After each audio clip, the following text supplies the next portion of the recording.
Lux presents Hollywood.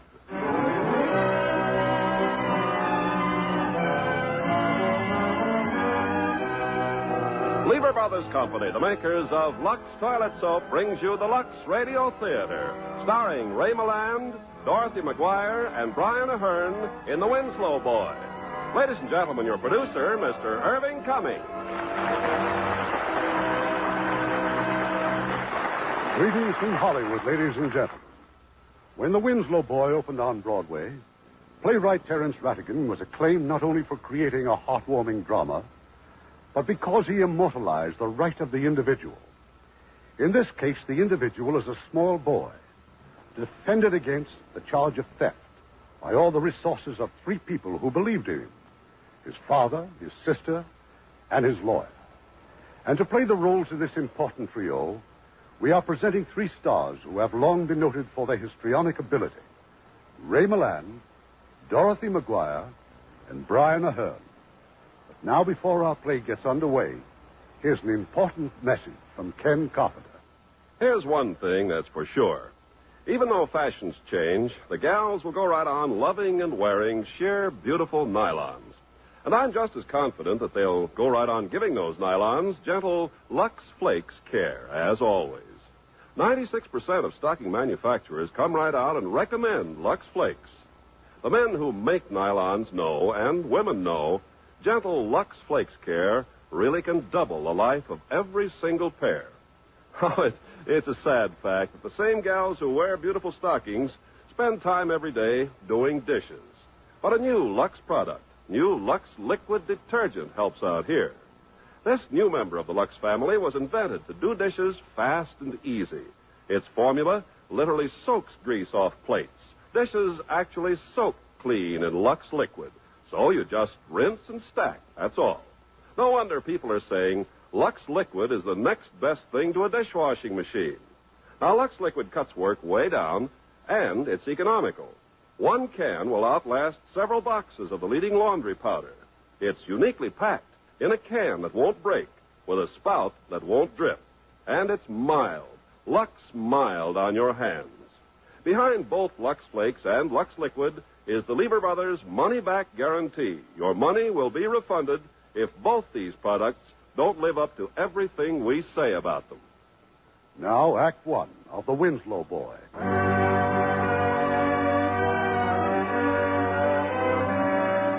England, 1912. For several months now, an obscure gentleman named Arthur Winslow, a retired banker, has been waging war with the British Empire. A war involving justice, his little boy, and the absurd sum of 5 shillings. This morning, Mr. Winslow has a caller, another in the endless parade of reporters who have made the name of little Ronnie Winslow famous throughout England. Mr. Winslow, you're surprised to see a lady reporter? Oh, I know, everyone is, but the editor sends me out on stories with special appeal to women, like this one. A father's fight for his little son's honor. No, I believe this case has wider implications, Miss Barnes. Oh, yes, the political angle. Yes, I know. Now then, you do have other children, do you not? Ronnie is the youngest. My other son, Richard, has been attending Oxford. And Catherine, my daughter, is the eldest. Catherine Winslow. Oh, why, yes, she works quite actively for the Women's Suffrage Association. Oh, she does indeed. She has also been a tower of strength in my efforts to bring this dastardly case to trial. Yes, I see. Now, what I'd really like to do is get a nice photograph of you and your little boy together. I have my camera, but where is our little hero? He's arriving from school. His mother's at the station to meet him. From school? You've got another school to take him? Huh? I mean, they didn't mind all the unpleasantness. Well. Why is he coming back this time? Oh, hasn't been expelled again, if that's what you mean. He's coming home to be interviewed by Sir Robert Morton. We hope he'll agree to take the case. Sir Robert Morton? A little case like this? My dear madam, if you ever read newspapers, including the one that you represent, you'd be aware by now that this is not a little case. No, of course not, but still, Sir Robert Morton. Well, I understand he's the best lawyer in England. He's certainly the most expensive. Well, now, if you won't mind giving me a few of the details. When did it all start? 9 long months ago. First I knew of the charge was when my son arrived home with a letter informing me of his expulsion for stealing a 5-shilling postal order. I telephoned Osborne at once and was referred to the Lords of the Admiralty. Well, my lawyer, Mr. Desmond Curry, requested the fullest possible inquiry. For weeks, we were ignored, and then met with a blank refusal, and only finally granted reluctant permission to review the evidence. Really? We decided that the so-called evidence fully justified a reopening of the proceedings. We applied to the Admiralty for a court-martial. They ignored us. We applied for a civil trial. Again, we were ignored.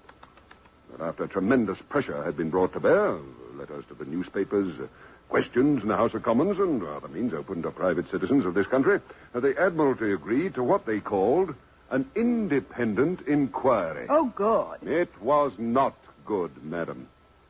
At that independent inquiry, conducted by the judge advocate of the fleet, my son, a child of 13, was not represented by counsel, solicitors, or friends. Now, what do you think of that? And what happened? Oh, inevitably, he was found guilty again. Branded for the second time as a thief and a forger. What a shame. I have fought this monstrous injustice with every weapon and every means at my disposal. I shall continue to fight. Oh, what charming window curtains. I beg your pardon? Your window curtains, they're perfectly delicious. What are they made of? Madam, I fear I have no idea. Father, where are you? Oh, do I hear the poor little chap while himself? sitting on your Hello, couch? Father. Oh, hello, I'm Ronnie. going to tow your couch I to see, the Father. nearest gas station. Mr. Moore says I'm to tell you I needn't come back till Monday. 3 whole days. Here, mind my leg. Oh, sorry, Father.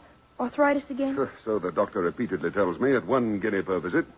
Well, how are you? Absolutely top hole, Father. Ah, now that's exactly the way I'd like to take my picture. Would you hold it, Mr. Winslow, please? And, Sonny? Who's she? Now a bit of a smile, Mr. Winslow. A sad smile, if you don't mind. There we are. Oh. Oh, Grace, dear, this is Miss Barnes from the Daily News.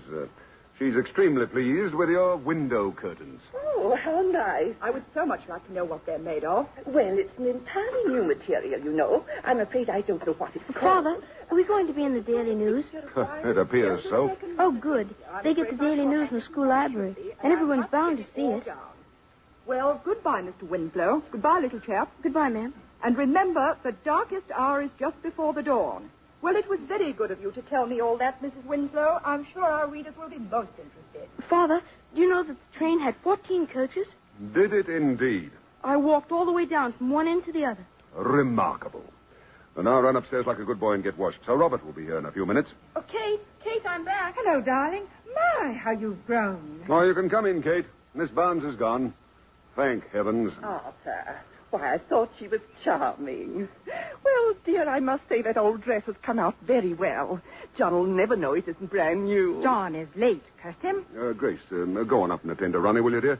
Oh, and prepare that witch's brew the doctor left for me. I'll come up when you're ready. Oh, but you look lovely, Kate. Simply lovely. Oh, Kate. Are we both mad, you and I? Oh, what's the matter, dear? I don't know. I feel suddenly suicidally inclined. A father's fight for his little boy's honor. Special appeal to all women. Photo insert of Mrs. Winslow's curtains. So we just drop the whole thing. Well, I don't consider that a serious question. You realize that if we go on your marriage settlement, the money I've been saving for you, it must go. Oh, I gave that up for last weeks ago. Things are all right between you and John, aren't they? Oh, but of course, darling. I mean, it wouldn't make any difference between you two, will it? Oh, good heavens, no. Oh, very well, then.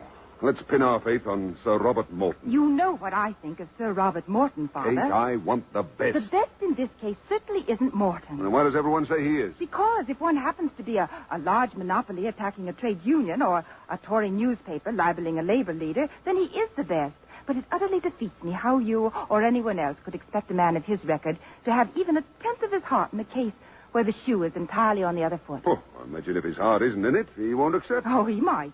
It depends what there is in it for him. Luckily, there isn't much. There's a fairly substantial check. Oh, he doesn't need money. Well, what does he want, then? Anything that advances his interests. You're prejudiced because he spoke against women's suffrage. Is that it? Yes.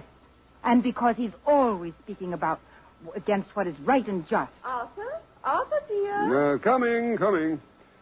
You're my only ally, Kate.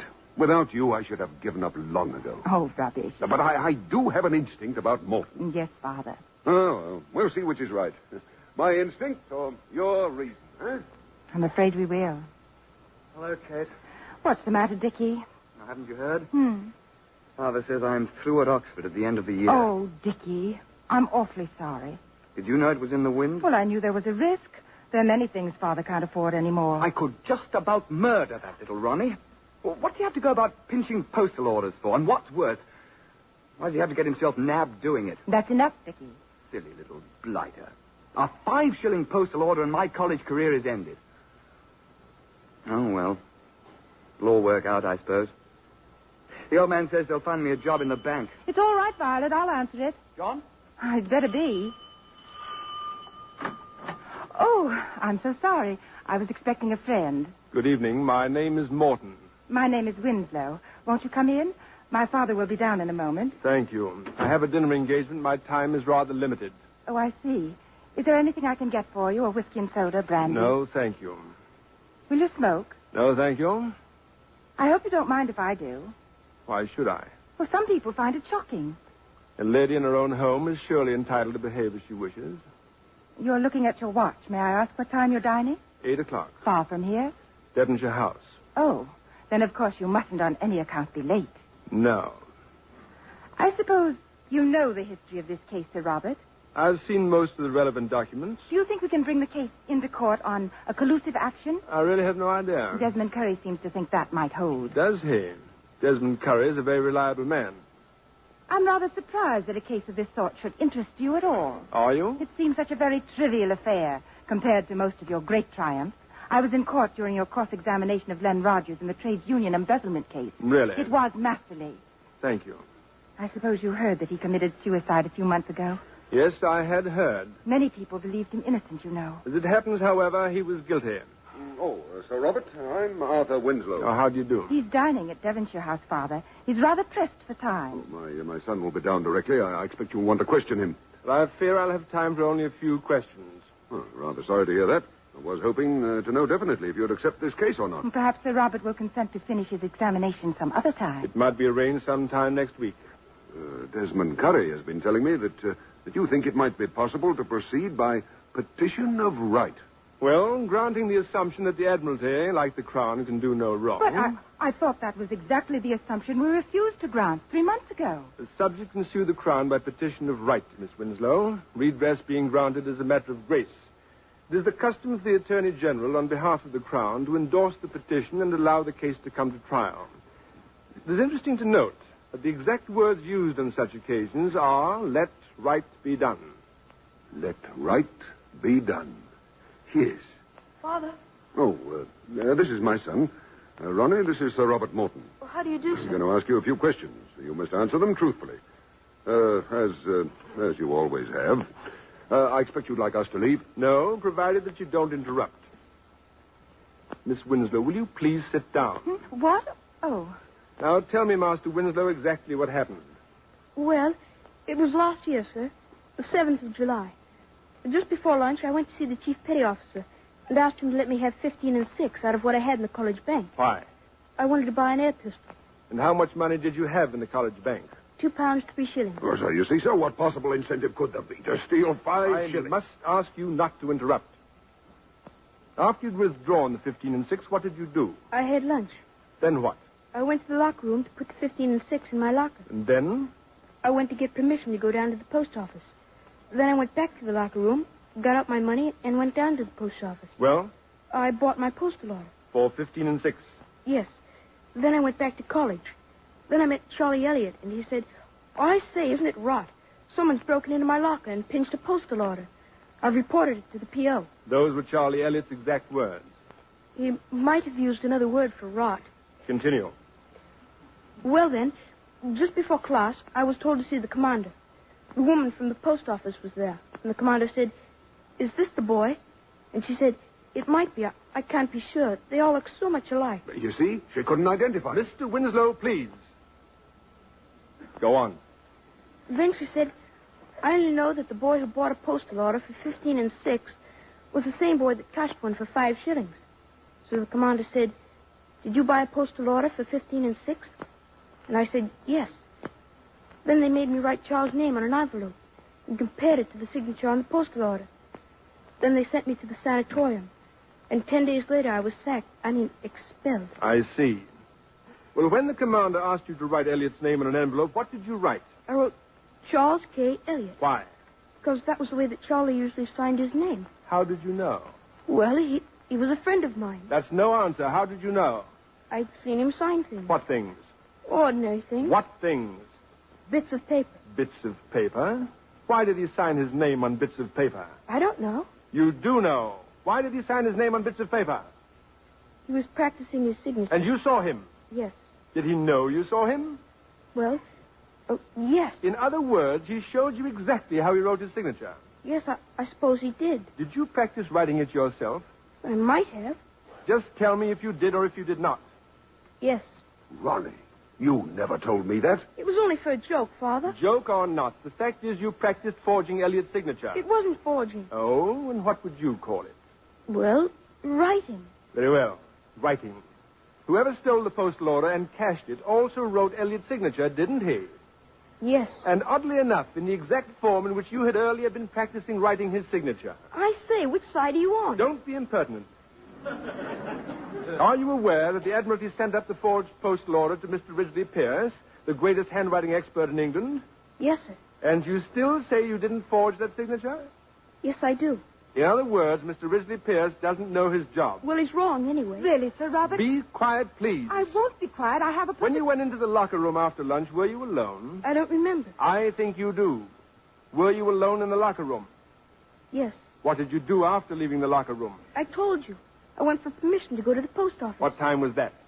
About 2:15. Which means that you were alone in the locker room for half an hour. I wasn't there all that time. How long were you there? About 5 minutes. What were you doing for the other 25? I don't remember. How odd your memory is so good about some things and so bad about others. Perhaps I waited outside the CO's office. And perhaps no one saw you there either. No, I don't think they did. What were you thinking about outside the CO's office for 25 minutes? I don't even know if I was there. I can't remember. Perhaps I wasn't there at all. No? Perhaps you were still in the locker room rifling Elliot's locker. Sir Robert, I must ask you... Please be quiet. I remember now. I remember. Someone did see me outside the CO's office. A chap called Casey. I remember I spoke to him. What did you say? I said, come down to the post office with me. I'm going to cash a postal order. Cash your postal order. I mean, get. You said cash.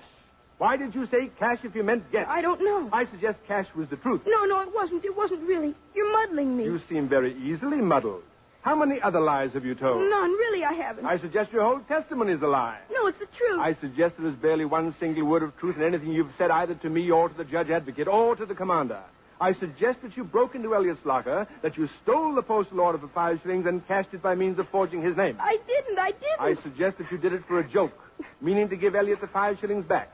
But that when you met him and he said he'd reported the matter, that you got frightened and decided to keep quiet. No, it isn't true. I suggest that by continuing to deny your guilt, you are causing great hardships to your own family and considerable annoyance to high and important persons in this country. That's a disgraceful thing to say. I suggest that the time has come at last for you to undo some of the misery that you've caused by confessing to us all now that you are a forger, a liar, and a thief. I'm not. I didn't do it. Well, this is outrageous. Is it? The boy is plainly innocent. I accept the case and will do my utmost to bring it to trial. Good evening.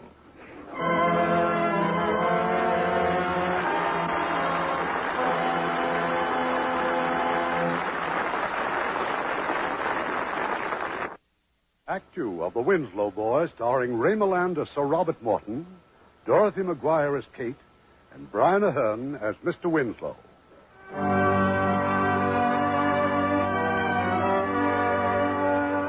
7 weary months have passed since Sir Robert Morton agreed to defend Master Ronnie Winslow against the government of England. And from Piccadilly Circus to Hong Kong, wherever there are Englishmen, the case is argued endlessly. The theft of the 5 shillings doesn't seem to matter. What matters tremendously is whether or not this little boy has the right to sue the British Empire in a court of law. It's evening now, and Mr. Winslow is reading aloud from the newspaper. Concluding with still another attack upon the Admiralty, whereupon the Right Honourable First Lord leapt to his feet and... Ronnie, I trust my reading isn't keeping you awake. Good heavens, Grace, the boy's asleep. Poor little lamb. It's way past his bedtime. This very moment, your poor little lamb is responsible for considerable disturbance in the House of Commons. Ronnie, wake up. Yes, Father? I'm reading the account of the debate. Oh, I'm listening, Father. I like to listen with my eyes closed. Very well. Now then, the House obviously was moved by Sir Robert Morton's resonant use of the words, "Let right be done." Nevertheless, it is argued that Cadet Ronald Winslow was a servant of the Crown and therefore has no more right than any other member of His Majesty's forces to sue the Crown in open court. To allow him to do so would... Oh, he's asleep again. I'd better take him upstairs. He'll be so much more comfy in his little bed. I dare say, but the debate in the House of Commons continues, and until it's ended, the cause of it all certainly will not make himself comfy in his little bed. Excuse me. Huh? Yes, Violet? 3 more reporters at the door, sir. Shall I let them in? No, certainly not. Yes, sir. Grace, dear, might this not be a good opportunity to talk to Violet? No, it would not. Believe me, Grace, putting it off only adds to your worries. It's easy for you to talk, Arthur. You don't have to do it. Well, I will if you like. No, thank you. We'll give her excellent references. I won't have it. It's nothing short of brutal to send her packing after all these years. Well, facts are brutal things. I don't think I know what facts are anymore. The facts at this moment are that we have 1/2 of the income we had a year ago, and we're living at almost the same rate. However you look at it, that's bad economics. I'm not talking economics. I'm talking about Violet. I'm also talking about the happy home we once had and a future for us and the children. Oh, I wish I could see the sense of it all. There's Ronnie, perfectly happy. He's at a good school and doing very well. No one need ever have known about Osborne if you hadn't gone and shouted it out to the whole world. As it is, whatever happens, he'll go through the rest of his life as the boy in the Winslow case. The boy who stole that postal order. The boy who didn't steal the postal order? You talk about sacrificing everything for him. But when he's grown up, he won't thank you for it, Arthur. Even though you've given your life to publish his innocence, as you call it. Grace, really? Yes, Arthur, your life. You're destroying yourself, and for what, I'd like to know? For what? For justice. Justice. Or is it just plain pride and sheer stubbornness? No, I don't think it is. I really don't think it is. Arthur, I can stand anything if there's a reason for it. But for no reason at all, it's unfair to ask so much of me. It's unfair. What's the matter, Father? Well, your mother's a little upset. Aren't things going well? Oh, yes, Ronnie. Very well. Very well indeed. By Jove, how does he do it? Sandwiches, sir, for Miss Kate. Huh? Oh, thank you, Violet. She's just come home. She says she'll be right in, sir. Violet, what do you think of this case? No, it's a fine old rumpus, no mistake. It is, isn't it? A fine old rumpus. And when you think it's all because of our Master Ronnie, I have to laugh about it sometimes. I rarely do. Wasting the government's time at his age. Well, would that be all, sir? Yes, Violet. That'll be all. Hello, Father. All alone? Ronnie. But he's sound asleep. Oh, look at him. An honorable member described him not an hour ago as a piteous little figure crying aloud to humanity for justice and redress. I wish you could see him now. Kate, what happened? Is the debate over? As good as. What about it? Are they going to allow us a fair trial? Apparently not. That's iniquitous. Well, then we're back where we started, then. It looks like it, dear. The debate's done us no good at all. But didn't Sir Robert make any protest? Not a verbal protest. Something far more spectacular. He'd had his feet on the Treasury table and his hat over his eyes, and suddenly got up, glared at the First Lord, threw a great bundle of notes on the floor, and stalked out of the house. Oh, it made a magnificent effect. If I hadn't known, I could have sworn he was actually indignant. Oh, of course he was indignant. So would any man of feeling be. Sir Robert is not a man of feeling. I don't think any emotion at all can stir that fishy heart. Except perhaps a love of justice. Oh, nonsense. A love of Sir Robert Morton. The man is a fish. A hard, cold-blooded, sneering fish. Sir Robert Morton. Yuki. Good evening. Good evening. I thought I'd call and let you know what's happened, but I see your daughter has forestalled me. You knew I was in the gallery? In such a charming hat, how could I have missed you? Oh, it's very good of you to call. Do I detect a small snore coming from the couch? Oh, Master Ronnie. Oh, Kate, wake him up. No, please. Besides, I'm sure that since our first encounter, he is rather understandably a trifle nervous of me. Tell me something, Sir Robert. What happened in that first interview to make you so sure of his innocence? Well, first of all, he made far too many damaging admissions. A guilty person would have been much more on guard. Secondly, I set a trap for him, and thirdly, I left him a loophole. Anyone who was guilty would have fallen into the one and darted through the other. Master Ronald did neither. The trap was to ask him suddenly what time Elliot put the postal order in his locker. Am I right? Yes. And the loophole? My suggestion that he'd stolen the postal order as a joke. Had he been guilty, he'd have leapt on that as the lesser of the two evils. You're very clever. Thank you. Now, my daughter just told me of your demonstration during the First Lord's speech. She described it as magnificent. Did she? Well, it's a very old trick, you know, and nearly always surprisingly effective. Was the First Lord at all put out by it, did you notice? Oh, how could he have failed to be? Oh, I wish you could have seen it. Father, when did this come? When did what? Oh, that letter. Some time ago. Do you know the writing? Yes, it's from John's father. I shouldn't bother to read it if I were you. Oh, but I must. It came by special messenger. Forgive me, Sir Robert, if I read it now. Well, what do you think the next step should be, Sir Robert? The renewal of our efforts to get the Director of Public Prosecutions to act. You think there's any chance of that? Oh, yes, since it's mostly a matter of making ourselves a confounded nuisance. We've certainly done that quite successfully so far, thanks to you. That is perhaps the only quality I was born with, the ability to annoy. Father, Sir Robert thinks we might get the Director of Public Prosecutions to act. Huh? Oh, excuse me, I thought you'd finished your letter. We were discussing how to proceed with the case. The case? Forget the case. All things considered, very little purpose would be served by going on. Kate, here. Of course Read this. we must go on. The choice is mine, sir, not yours. To give up now would be insane. My sanity already has been questioned tonight for going as far as I have. Whatever is in that letter, or whatever else has happened to make you lose heart, I insist that we continue. Insist? We? It is for me alone to judge when the time has come to give up. In heaven's name, why? I have made many sacrifices for this case. Some of them I had no right to make. But there is a limit, and I've reached it. I'm sorry, Sir Robert, but the Winslow case is closed. Balderdash. My father doesn't mean that, Sir Robert. I'm glad to hear it. This letter, let me explain it. Oh, Kate, no. Sir Robert, this letter is from the father of the man I'm engaged to. We've always known he was opposed to the case, so it comes as no surprise. He says that unless my father promises to drop this whining and reckless agitation, that he'll exert every influence to prevent John's marrying me. I see. An ultimatum. Yes, but a pointless one. He has no influence over his son? Oh, yes. But John's of age and his own master. Well, Mr. Winslow, your daughter seems prepared to take the risk. But I am not. At least until I know how great a risk it is. How do you estimate the risk, Miss Winslow? Negligible. I see. Mr. Winslow, I must apologize for speaking to you as I did just now. Oh, you were upset for giving up the case, and to be frank, I liked you for it. Of course, you must decide as you wish. That is really a most charming hat, Miss Winslow. Oh, well, I'm glad you liked it. It seems decidedly wrong to me that a lady of your political persuasion should be allowed to adorn herself with such a very feminine allurement. It really looks so awfully like trying to have the best of both worlds. I'm not a militant, Sir Robert. I don't go about breaking shop windows with a hammer or pouring acid down letterboxes. I'm truly glad to hear that. Both those activities would be highly unsuitable in that hat. Tell me, what active steps do you take to propagate your cause? I'm an organizing secretary at the West London branch of the Women's Suffrage Association. Indeed. Is the work hard? Very.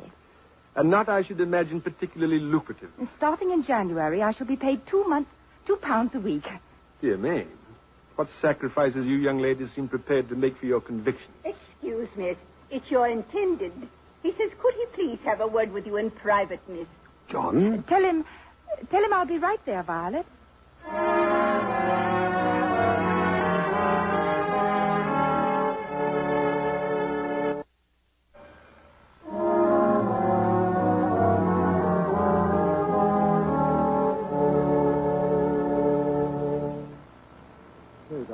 I have no right calling at this hour unexpectedly, but I had to see you. My father's written a letter to your father. I know, I've read it. Oh. Well, what's his answer? My father? I don't suppose he'll send one. You think he'll ignore it? Isn't that the best answer to blackmail? Well, it was terribly high-handed of the old man, I'll admit. But, darling, this is going to take the most tactful sort of handling. Otherwise, we'll find ourselves in the soup. I mean, dash it all, I can't even live on my army pay as it is. But with two of us. Then tell me, dear, what do you suggest? Well, this is the way I see it. Your young brother pinches or he doesn't pinch a 5-bob postal order. And for over a year, you and your father fight a magnificent fight on his behalf, and I'm sure that everyone admires you for it. Including your father. Go on, dear. Well, now, you've had 2 inquiries, the petition of right case, which the Admiralty has thrown out of court, and the appeal. And now, amazingly enough, you've the whole House of Commons in a frenzy about it. Well, now, darling, surely that's enough. Surely the case can end there, Yes, I suppose it can. Ronnie won't mind. No, I know he won't. What's more, I'm not so sure he didn't steal the money in the first place. Good Lord. But then why in heaven's name have you and your father spent all this time and money trying to prove his innocence? His innocence or guilt aren't important to me. They are to my father, not to me. I don't believe he did it, but I may be wrong. All that I care about is that people should know that a government department has ignored a fundamental human right to a fair trial, and that it should be forced to acknowledge it. That's all that's important to me, John. But it is terribly important. Oh, darling, look. There's a European war blowing up. There's a coal strike on, and there's a fair chance of civil war in Ireland. And yet, with all that on its mind, the House of Commons takes a whole day to discuss Ronnie Winslow and his ballet postal order. Well, now, surely that's a little out of proportion. All I know, John, is that if ever the time comes when the House of Commons can't find time to discuss a Ronnie Winslow and his ballet postal order, this country will be a far poorer place than it is now. But you needn't go on, dear. I entirely see your point of view. Well, then, darling. Do you want to marry me, John? Well, of course I do. Oh, you know I do. I'm only telling you what I think is best for us. Even if we gave up the case, you'd still want to marry the Winslow girl? All that would blow over in no time. And we'd have the allowance from your father? Yes. And that's so important. Well, it is, darling. I'm sorry, but you can't shame me into saying that it isn't. I didn't mean to shame you, John. Well, now, what's the answer? I love you, John. I want to be your wife. Well, then that's all I want to know. Ah, darling, I was sure nothing so stupid and trivial could possibly come between us. Excuse me. Hello? Yes, Desmond. Will you wait a moment, please? Sir Robert, Desmond Curry wants to talk to you on the telephone. Oh, thank you. I'm sorry to interrupt. You didn't. We've finished our talk. Hello? Yes. Oh, I didn't know he was going to speak. I see. Go on. Thank you. There has been a most interesting development in the House. Well? Desmond Curry tells me that a barrister friend of mine has just delivered one of the most scathing denunciations of the government department ever heard in the House. What a shame we missed it, Miss Winslow. His style is quite superb. Well? The debate revived, of course, and the First Lord suddenly found himself under attack from all parts of the House. It appears that rather than risk a party split, he has instructed the Attorney General to endorse our petition of right. The case of Winslow versus Rex can now therefore come to court. Well, sir, what are your instructions? The decision is no longer mine. You must ask my daughter. Miss Winslow? Forgive Mr. Robert, but I believe that I can give you Miss Winslow's decision. John, please. Do you need my decision, Sir Robert? Aren't the instructions already on the petition? Doesn't it say, let right be done? Kate, well then, we must endeavor to see that it is.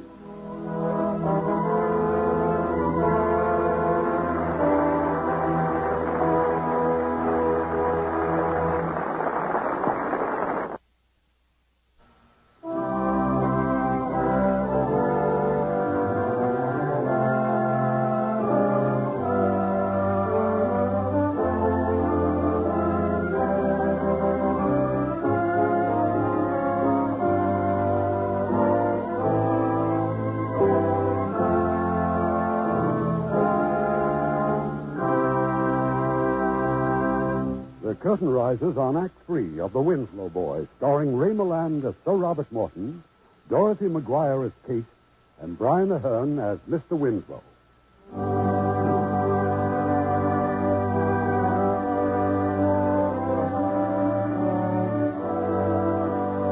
At long last, the Winslow case has come to trial. And what is even more remarkable, a verdict actually is in the offing. At home, Arthur Winslow waits impatiently for Kate to return from the courtroom. She's late, Grace. Yesterday she was home by 1:30. You'll be along. Meanwhile, your lunch is ready, dear. I did it myself. Where's Violet? At the trial, of course. Oh, this is incredible.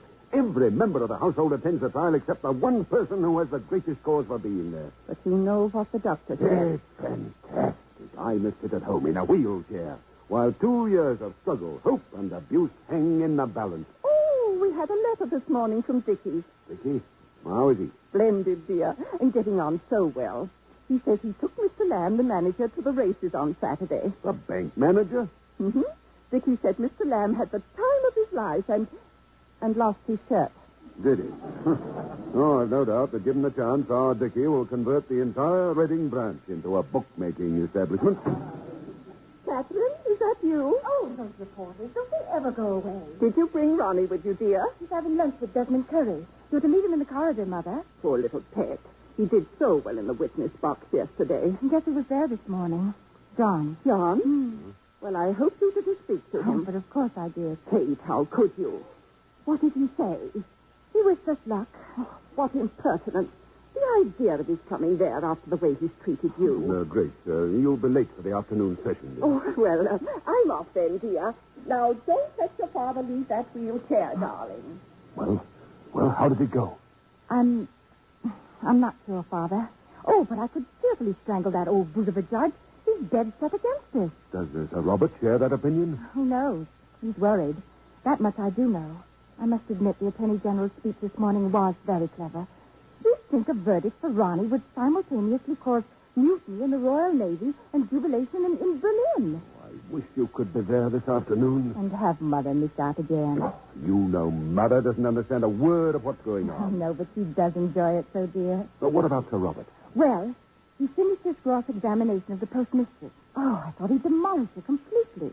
He admitted he couldn't identify Ronnie, that she couldn't be sure of the time he came in, and that all Osborne cadets looked alike to her in their uniforms, so that it might easily have been another who cashed the 5 shillings. Good. Then, when he'd finished, the Attorney General asked her again whether she was absolutely positive that the same boy that bought the 15 and 6 postal order also cashed the 5 shilling one. And she said yes, she was quite sure, because Ronnie was such a good-looking little boy that she'd noticed him especially. Oh, I could see those 12 good men and true nodding away at each other. I believe it undid the whole of Sir Robert's cross-examination. If she thought Ronnie was especially good-looking, why didn't she identify him 2 years ago? Oh, Kate, this is our last chance. Are we going to lose? I don't know. I wonder if you were right. If we could have found a better man than Sir Robert. No. Oh, you admit that now. Only that he's the best advocate in England, and for some reason, trustees, I suppose, he seems genuinely anxious to win. I don't go back on anything else I've ever said about him. The newspapers say he began this morning by telling the judge he felt ill.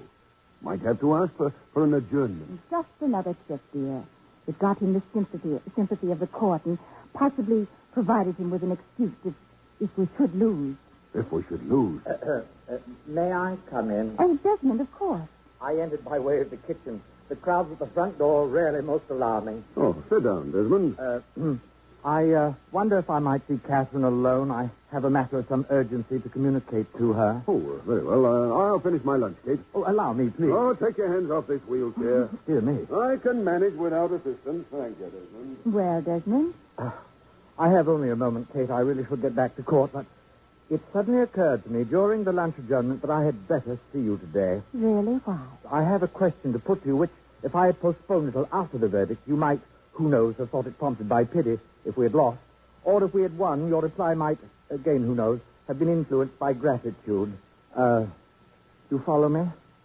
As a matter of fact, I think I do. Ah, then possibly you have some inkling of what the question is. Yes. And I need hardly tell you how grateful I am. There is no need, Kate. Oh, no need at all. However, I know very well what your feelings for me really are. Do you, Desmond? I've known you so long, dear Kate, and I've proposed to you so many times before. That is, up until your recent betrothal. Which is now no more. And thus permits me to again, if I may say so, examine the facts. Which are? Fact 1, you don't love me and never can. Fact 2, I love you, always have, and always will. That, then, is the situation. No matter what you feel or do not feel for me, I want you to be my wife. Thank you, Desmond. Oh, there is so much more that I should like to say, but I shall put it all in a letter. Yes, Desmond, do. Now, I must get back to court. How do you think it went this morning? What a brilliant cross-examination, was it not? Brilliant. Oh, he is a strange man, Sir Robert. Oh, at times so cold and distant and... Fish-like. Fish-like, exactly.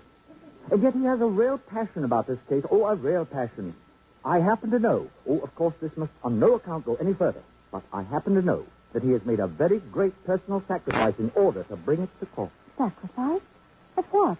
Some other case? Oh, no, that would be no sacrifice to him. Oh, no. He was offered the appointment to Lord Chief Justice. He turned it down simply to carry on with Winslow versus Rex. Strange are the ways of men, are they not? Goodbye, dear Kate. Goodbye, Desmond.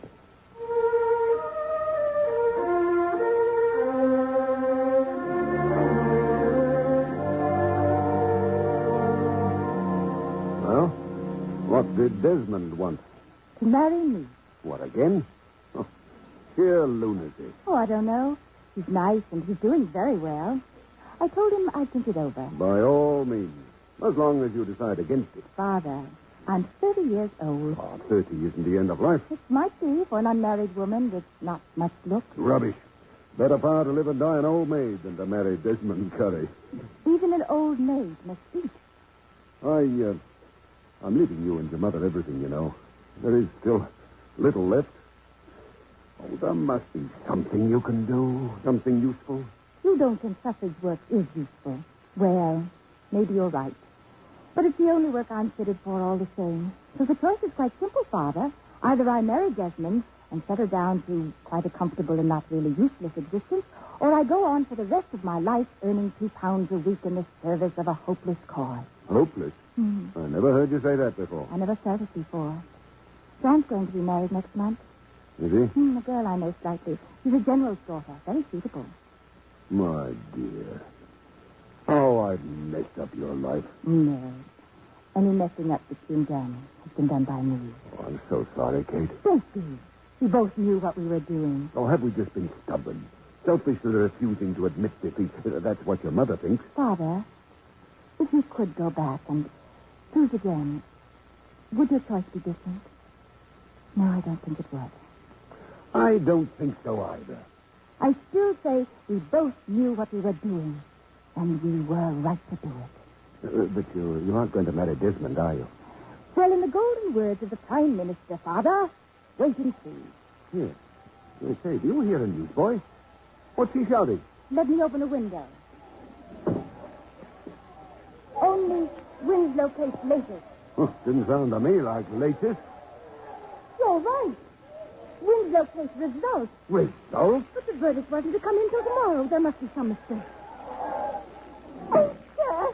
Sir. Violet, come in here. What's happened? Oh, Miss Kate. Oh, what a shame you missed it. Just after they came back from lunch.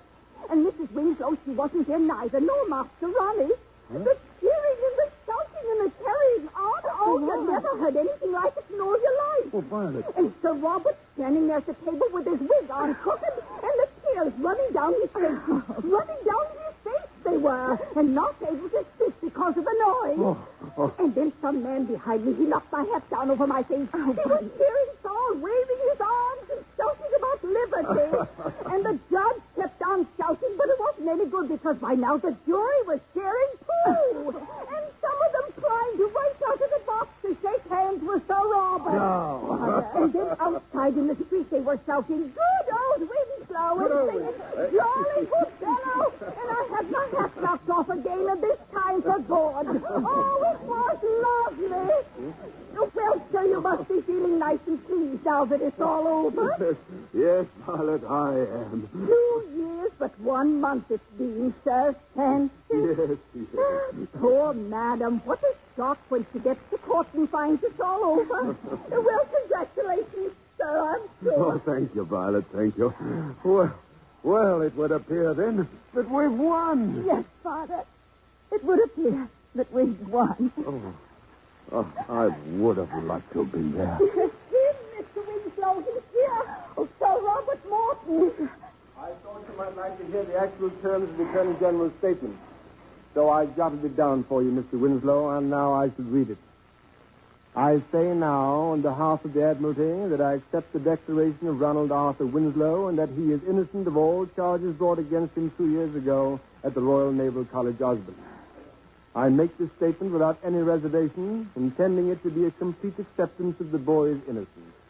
It's rather difficult to find the words I should say to you. Please don't trouble to search for them. Let us take these rather tiresome expressions of gratitude for granted, shall we? Now, on the question of damages and costs, I fear we shall find the Admiralty rather niggardly. You are likely still to be left considerably out of pocket. However, and doubtless we can apply a slight spur to the First Lord's posterior in the House of Commons. No, please, no more trouble, I beg of you.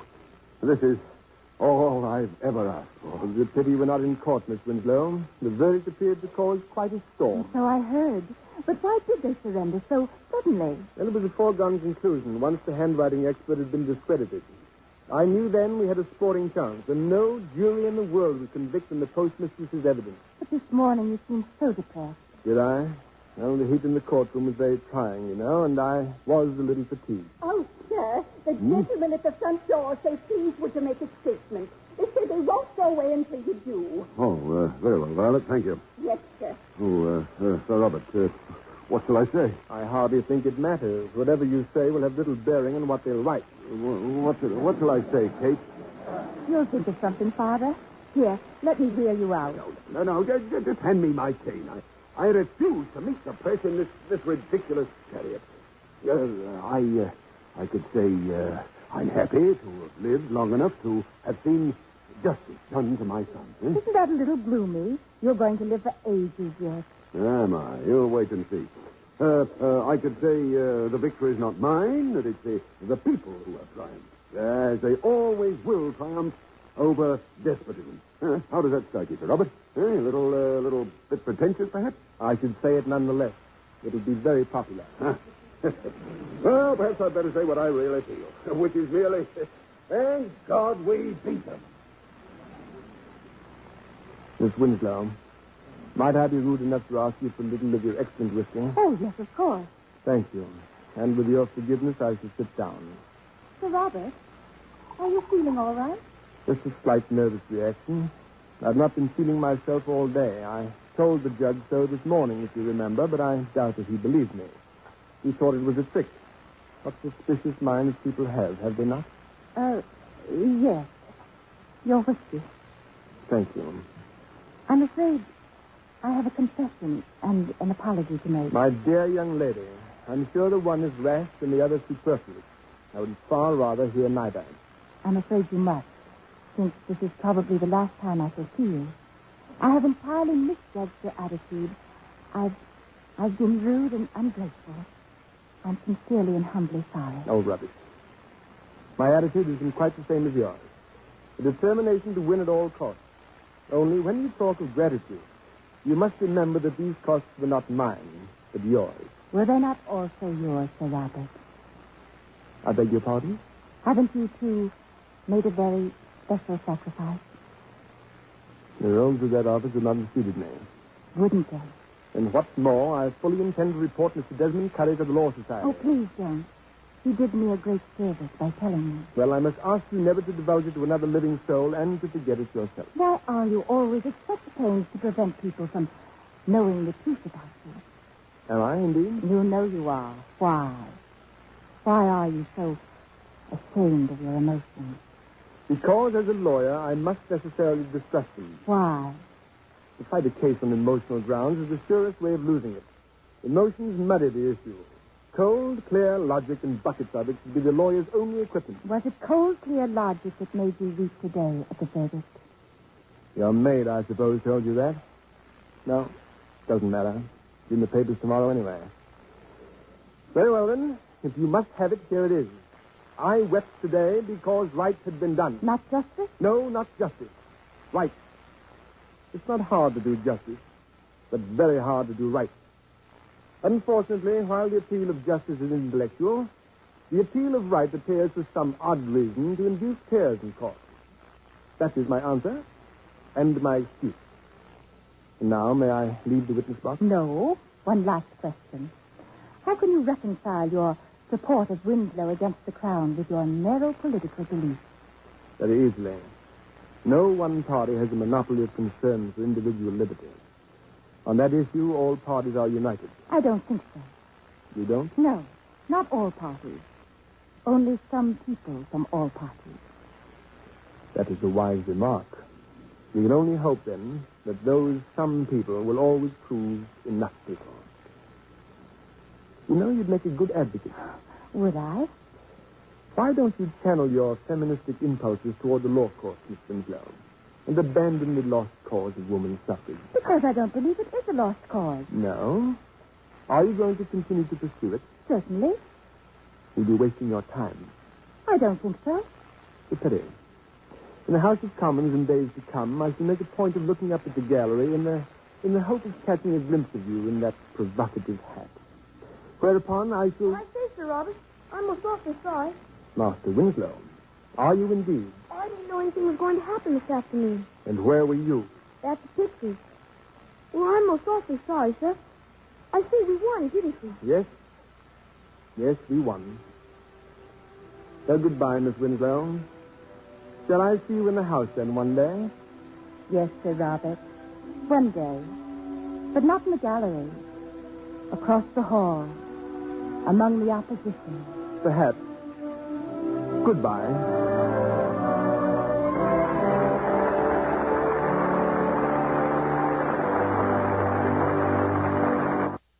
For 3 splendid performances, we'd like to congratulate Ray Milland, Dorothy McGuire, and Brian Ahern.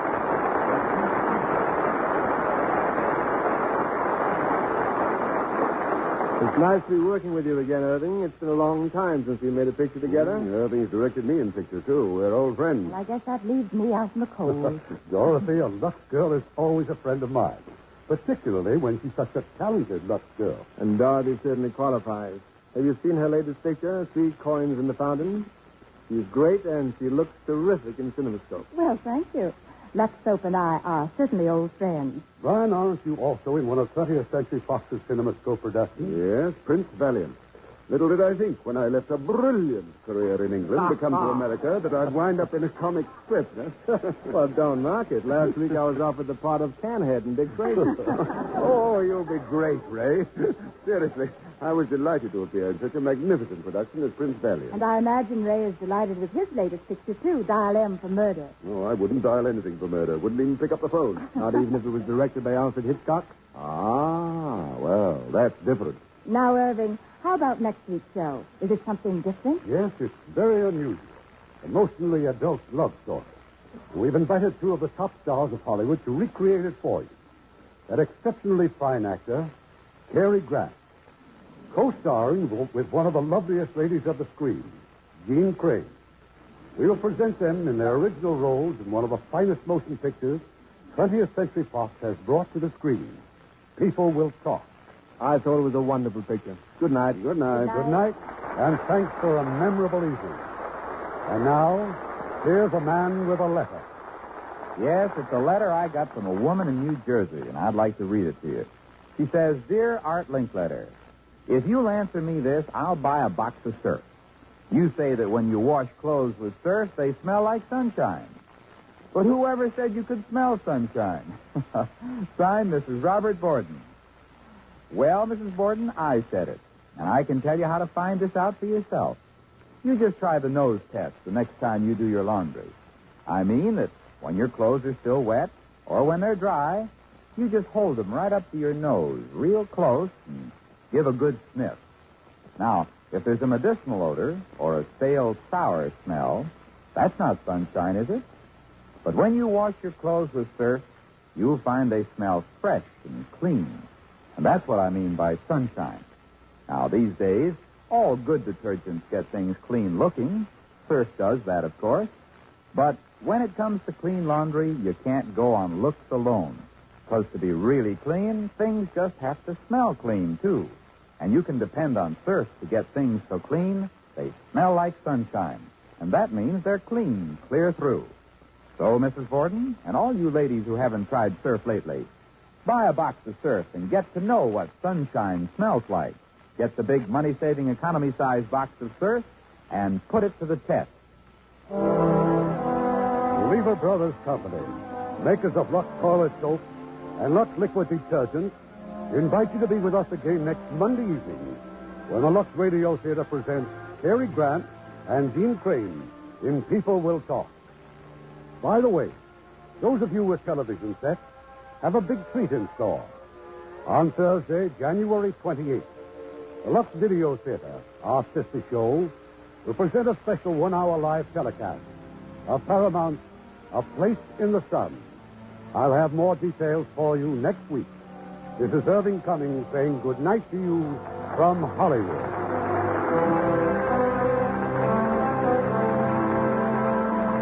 Ladies and gentlemen, the crisis in our schools is growing worse.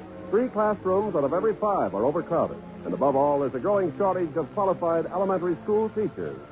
Won't you join and work with your local civic groups and school boards, which are actively seeking to improve educational conditions? Heard in our cast tonight were Martin Dean as Ronnie, Norma Varden as the mother, Helen Cleve as Violet, Mary Flynn as Miss Barnes, Ben Wright as John, Joe Kearns as Desmond, and Alistair Duncan as Dickie.